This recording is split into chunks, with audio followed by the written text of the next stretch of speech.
सारा इंडिया का भुगतान जो सरकार कराएगा उसी को मतदान किया जाएगा, नहीं तो मतदान नहीं होगा। बड़का माथा वाला अमित शाह सिर्फ डिस्टर्ब करके रखे हुए पूरे भारतवासियों को और उसको गुमराह करके रखा है कि 10,000 रुपए का भुगतान किया जाएगा। बाहरी को टिकट दे दिया और हम लोग उसको वोट दे, हम लोग उसका गुलाम हैं जी। हमारा कोई काराकाट का पढ़ा लिखा इंसान किसान मजदूर बेटा नहीं है। कोई मुद्दा नहीं है मोदी के सामने। मोदी ही एकमात्र रीजन होंगे जो देश को विश्व के पटल पे एक नंबर ले जा रहे हैं। बीजेपी के जब प्रदेश अध्यक्ष थे मंगल पांडे गोह में आते हैं और बोलते हैं कि तालाब के चारों ओर सौंदर्यीकरण किया जाएगा। जनता रिस्पॉन्सिबल। होली का रंग तो उतर चुका है पर राजनीतिक रंग अब धीरे धीरे परमान चढ़कर बोल रहा है। एक तरफ देश में बड़े बड़े नेताओं पर ईडी और सीबीआई की कार्रवाई हो रही है तो विपक्ष का आरोप है कि मोदी जी चुनाव से पहले ही डर गए हैं। इस पर हम अभी आ चुके हैं काराकाट का ये गोह विधानसभा क्षेत्र है। एनडीए की तरफ से प्रत्याशी उपेंद्र कुशवाहा और महागठबंधन की तरफ से अभी कोई फाइनल सीट नहीं हुआ है। हालांकि नाम चर्चा में है पर अभी फाइनल नहीं हो पाया है। इस पर हम जानते हैं कि यहाँ के स्थानीय मुद्दे क्या हैं, लोग क्या चाहते हैं और राजनीति यहाँ कहाँ बसर करती है, इस पर हम लोग से आज जानते हैं। तो हमारे साथ कुछ लोग हैं, क्या कहिएगा भैया, इस बार फिर से मतलब एनडीए आ रही है काराकाट में या फिर बदलाव चाह रही है यहाँ की जनता? आप पत्रकार हैं, आप डाटा पे बात करते हैं, तो आप देखिएगा कि यहाँ से जो काराकाट कंस्टिट्यूंसी बना, जब परिसीमन में काराकाट हुआ तब से यहाँ से लोकसभा के प्रत्याशी कौन जीते हैं। आप वस्तुतः देखेंगे कि निश्चित तौर पर एनडीए ही बार बार जीतती आया है। प्रत्याशी बदला हो बेशक, लेकिन नतीजा एनडीए के पक्ष में है। तो ये बिल्कुल ही बेबुनियाद बात है, ये कल्पना से परे की स्थिति है कि आप सोच रहे हैं कि एनडीए यहाँ से हार जाएगी या कौन जीतेगा। हमारे देश के यशस्वी प्रधानमंत्री का एक नारा है कि अब की बार 400 पार। भारतीय जनता पार्टी और भारतीय जनतांत्रिक गठबंधन के एक एक कार्यकर्ता कमर कस लिया है। आने वाला समय में निश्चित तौर पर 400 पार बनेगी। हमारी पार्टी का जो नेतृत्व है वो निश्चित तौर पर घर घर जा कर के काम पहले से ही करते हैं। हमारी रणनीति तय है और आप निश्चिंत रहें, इस बार भी देश के यशस्वी प्रधानमंत्री नरेंद्र भाई मोदी ही बनेंगे और यहाँ से हमारे एनडीए के प्रत्याशी उपेंद्र कुशवाहा जी जीत करके भारी से भारी मतों में जीत करके सदन में जाएंगे। एक तरफ विपक्ष के नेताओं का कहना है कि 400 पार का नारा इसलिए मोदी जी लगा रहे हैं क्योंकि उनको संविधान बदलना है। संसद में जितने ज़्यादा उनके सांसद होंगे तब विपक्ष पर ज़्यादा दबाव बनाया जाएगा।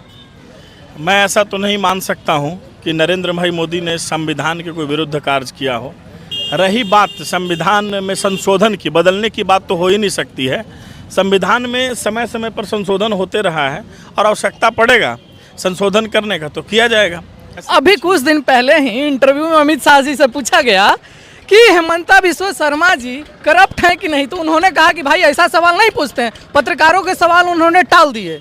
ऐसा कुछ नहीं है। देखिए, आने वाले समय में देखिए नेता के पास अगर जनता है तो वो जीतता है।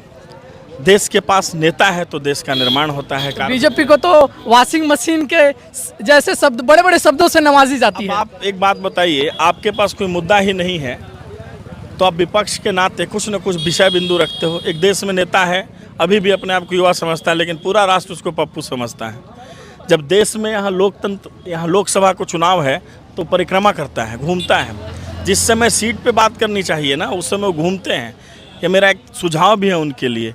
जब अन्य पार्टियाँ अपना सीट शेयरिंग की बात करती है तो परिभ्रमण करते हैं। इससे क्या जाता है, समझ में आता है आपको कि मानसिक विक्षिप्त अवस्था में है वो।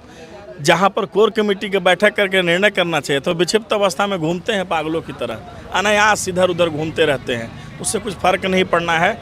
पुनः मैं एक बार बताऊं कि जिस जगह पे आप आए हैं गोह विधानसभा में, ये महर्षि भृगु एवं चमन ऋषि की धरती है, बाबा दुधेश्वर नाथ की धरती है और यहाँ से गूंज हमारे सदन में जीत की जाएगी और यहाँ उपेंद्र कुशवाहा ही जीतेंगे। आप देखिएगा, चुनाव जीतने के बाद भी आप आइएगा तो पता चलेगा। एक आखिरी सवाल, गोह की स्थानीय मुद्दे क्या होंगे?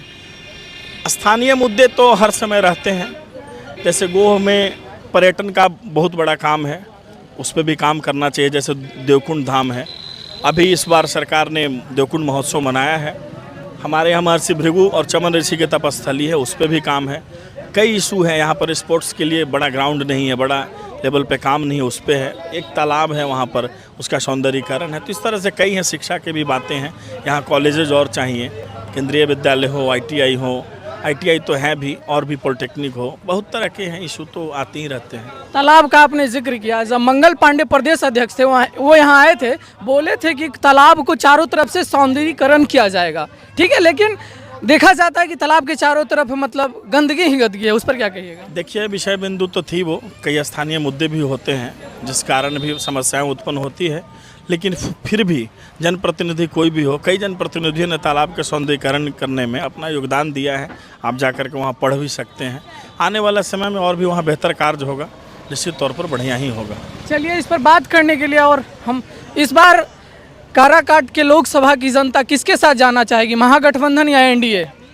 सारा इंडिया का भुगतान जो सरकार कराएगा उसी को मतदान किया जाएगा, नहीं तो मतदान नहीं होगा। मतदान का विरोध होगा सहारा का भुगतान के लेकर के। जो सहारा का भुगतान कराएगा जमाकर्ता को, एक एक पब्लिक भुगतान पाएगा तो मतदान करेगा। आपको क्या लगता है कौन करेगी? कांग्रेस, महागठबंधन या भाजपा, कोई सरकार करे, जो सरकार सहारा का भुगतान करेगा उसी के पक्ष में मतदान किया जाएगा। पहले भुगतान तब मतदान। चलिए, ये तो आपका राष्ट्रीय लेवल का मुद्दा है, लोकल लेवल का मुद्दा क्या है? आज जो है पूरे भारत में सहारा के पैसा के लिए एक एक जमाकर्ता पीड़ित जो है मर रहा है। भुगतान के लिए बड़का माथा वाला अमित शाह सिर्फ डिस्टर्ब करके रखे हुए पूरे भारतवासियों को, और उसको गुमराह करके रखा है कि 10,000 रुपये का भुगतान किया जाएगा। अमित शाह से, नरेंद्र मोदी जी से, ये भारत सरकार से अपील है कि सहारा के जमाकर्ता को, पीड़ित को पहले भुगतान कराएं और तब मतदान की बात करें। अगर वो भुगतान कराते हैं तो मतदान में 400 से पार हो सकते हैं, अब भुगतान नहीं कराएंगे तो सरकार बनाना उनके लिए मुश्किल हो जाएगा। आपको क्या लगता है कि सिर्फ सहारा के मुद्दे पर ही चुनाव केंद्रित है? जी, ऐसा कुछ का नहीं। मुद्दा जो है सबसे बड़ा ज्वलंत मुद्दा है। सहारा का मुद्दा तो भारत मतलब में पब्लिक डोमेन में है ही नहीं। 12 लाख जो है कार्यकर्ता और 3 करोड़ जमाकर्ता, एक जमाकर्ता के 5 परिवार, तो जोड़ लीजिए कि कितना परिवार इससे प्रभावित है। सहारा का मुद्दा तो पब्लिक डोमेन में है ही नहीं, चर्चा ही नहीं होती एकदम है। है, आप उठा के इसको देखिए, हर सरकार में मुद्दा है, हर स्टेट में मुद्दा है। मुद्दा तो राम मंदिर, 370 राम मंदिर और 370 की धारा हटा देने से मेरी भूख नहीं मिट जाएगी। मुझे भूख मिटाने के लिए पैसे की आवश्यकता है, बेटी का विवाह करने के लिए, मरीज को जो है सो दिखाने के लिए भुगतान की आवश्यकता है। इतना बड़ा ज्वलंत मुद्दा पूरे भारत में सहारा का जो है, जो एक समाधान नहीं हो पा रहा है। कि इंडिया आ रही है या नहीं आ रही वो बात अलग है। सबसे पहले तो हमारे क्षेत्र के नहीं हैं, जनता पहले ये कह रही है, बाहरी को टिकट दे दिया और हम लोग उसको वोट दे, हम लोग उसका गुलाम हैं जी। हमारा कोई काराकाट का पढ़ा लिखा इंसान, किसान मजदूर बेटा नहीं है जो सांसद बन सकता है। पहला प्रश्न है कि काराकाट संसदीय क्षेत्र का बेटा क्यों नहीं, बाहरी से उजियारपुर से लाइए, बख्तियारपुर से लाइए, ये सही नहीं है। मोदी जी तो बोल रहे हैं आपकी बार 400 के पार। देखिए, मोदी जी देश के प्रधानमंत्री हैं, वो कुछ भी बोल सकते हैं। 400 पार करेंगे या 4 सीट पर रह जाएंगे, वो तो देश लोकतंत्र में जनता तय करती है ना सर। है, आप लोग मीडिया वाले हैं, कहने के लिए हम कुछ कह देंगे। अब इसका तय जनता करेगी कि आप क्या होगा, है ना। अभी आप सुने, सहारा का पैसा नहीं मिला, बहुत बानी लेके नीरव मोदी भाग गया है, इलेक्ट्रॉनिक बोर्ड में घोटाला हुआ। अरे आप बैठ के क्या कर रहे हैं, हम पूछना चाहते हैं आदरणीय प्रधानमंत्री जी से, बैठ के क्या कर रहे हैं? खाली 370 धारा हटा दिए। अमित शाह तो बोलते हैं कि इलेक्टोरल बॉन्ड, काला धन को हटाने के लिए लाया गया था। अरे वो पगला है, वो पगला आदमी है, वो क्या बोलेंगे? देश के गृह मंत्री हैं। आप गृह मंत्री हैं तो सम्मान करते हैं, पागल का भी मतलब होता है, लेकिन वो पागल है, जे मन में आएगा उठा पुटक बोल देगा। अरे काम कीजिए ना भाई, क्या था इसके लिए लाया गया था तो वो कैसे घोटाला हो गया? चंदा मांग लिए, इसके चंदा के बदले हमारा देश को बेच दीजिएगा आप। और सबसे बड़ी मुद्दा है विकास हो, पढ़ाई का व्यवस्था हो, सिंचाई का व्यवस्था हो, हॉस्पिटल का सही व्यवस्था हो। यदि महागठबंधन के लोग का विचार सही हुआ और राजा राम को टिकट मिल गया तो उपेंद्र बाबू बाहरी हैं से बाहरी रह जाएंगे, ख़त्म हो जाएंगे। लोकल सिटी सब राजा राम को अगर मिलता है तो सभी लोग, वो एकदम ऐसा नेता है जो जमीनी नेता है, सब लोग उसको वोट देंगे और उपेंद्र बाबू साफ हो जाएंगे। भाजपा वाले भी उन्हीं को दे देंगे। हमारे लिए बेहतर है। इसे काराकाट विधानसभा क्षेत्र में गोह का कोई बहुत ज़्यादा विकास नहीं हुआ है। यहाँ विकास के मुद्दे पर ये रोड को एनएच बनाना था, एनएच का इसका 4 लेन हुआ नहीं है। ये शिवगंज टू बैदराबाद वाला जो रोड है वो भी 4 लेन नहीं हुआ है। आवागमन की कुछ समस्या है रोड के चलते। यहाँ पर कोई केंद्रीय विद्यालय नहीं बना है, कोई बढ़िया हॉस्पिटल नहीं है, डॉक्टरों की बहुत बड़ी कमी है। तो ये सब स्थानीय जो मुद्दा है इस पर कोई बहुत बड़ा काम नहीं हुआ है। कैंडिडेट पर ढेर सारी चीज़ निर्भर करता है। अगर मान लीजिए कि इधर से अच्छे कैंडिडेट आ गए तो बीजेपी वाले वोटर भी कुछ इधर मुड़ सकते हैं, और अगर कैंडिडेट दोनों एक ही तरह के रह गए तो फिर विकल्प के रूप में तो लोग देखेगा कौन उसमें अच्छे हैं, कौन सुपीरियर है, कौन मेरे काम करेंगे। अब कोई पार्टी पर वोट देना नहीं चाहता है, कारण कि पार्टी रोज़ लोग कभी इसमें जा रहा है, कभी उसमें जा रहा है। रात के इसमें है तो सुबह उसमें हो गया। ढेर चीज़ आदमी के व्यक्तित्व पर निर्भर कर रहा है। अब इधर के कैंडिडेट नहीं आए हैं, इधर के अगर कैंडिडेट आ गए तो उसमें लोग अपना। अच्छा, जाति कितना बड़ा फैक्टर करती है काराकाट लोकसभा क्षेत्र में? जाति तो एक मुद्दा है, लेकिन ये जाति से देश का विकास होने वाला नहीं। काराकाट लोकसभा क्षेत्र में जाति कितना फैक्टर करती है? क्योंकि इधर से अगर राजा राम सिंह आते हैं, वो भी कहा जा रहा है उपेंद्र, और इधर से उपेंद्र कुशवाहा, दोनों कुशवाहा हैं, तो जाति कितना बड़ा फैक्टर करेगी?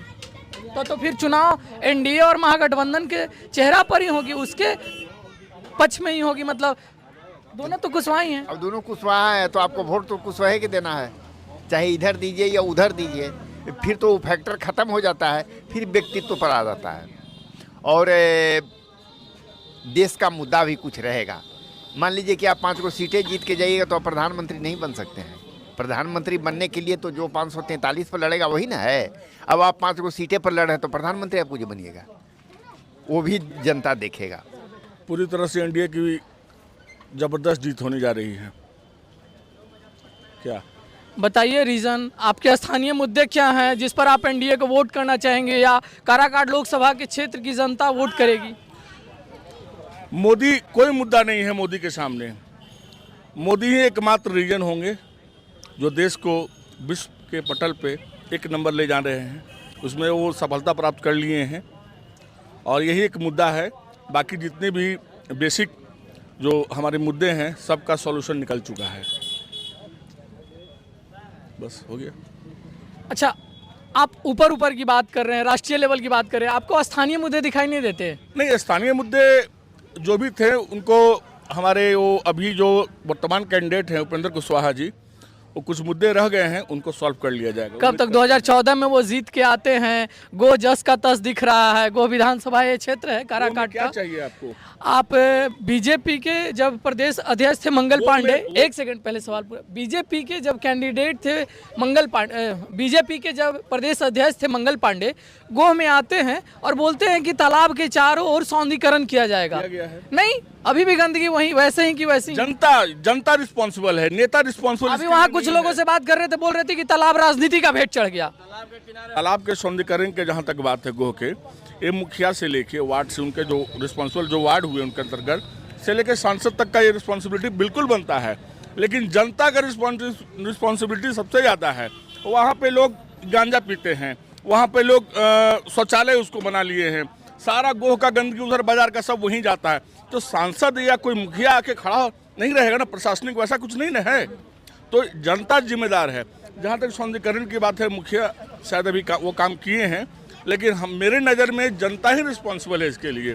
इनका कहने का मतलब कि जनता को भी जागरूक होना पड़ेगा। बिल्कुल। और जहाँ तक गोह में एक अभी ज़रूरत है केंद्रीय विद्यालय का, अगर आसपास खुल जाए तो मेरे समझ से एक आया था उसका प्रपोजल, लेकिन ज़मीन देना था। शायद वो उपेंद्र कुशवाहा ही लाए थे उस समय, चाहे जिस भी पार्टी में हो, पार्टी बदलते रहते हैं आज के नेता, जानते ही हैं। लेकिन गोह की जनता ने वो ज़मीन नहीं दिया। ज़मीन दीजिएगा तब ना बनेगा। सरकारी ज़मीन यहाँ है नहीं, तो ज़मीन नहीं दिया तो भाग लिए यहाँ से वो। तो यही है बेसिक बात। और मेरे समझ से नरेंद्र मोदी पूरी तरह से प्रचंड बहुमत से 400 प्लस देश में विराजमान फिर होंगे वो, और देश जो है प्रगति की नई ऊंचाई छुएगा।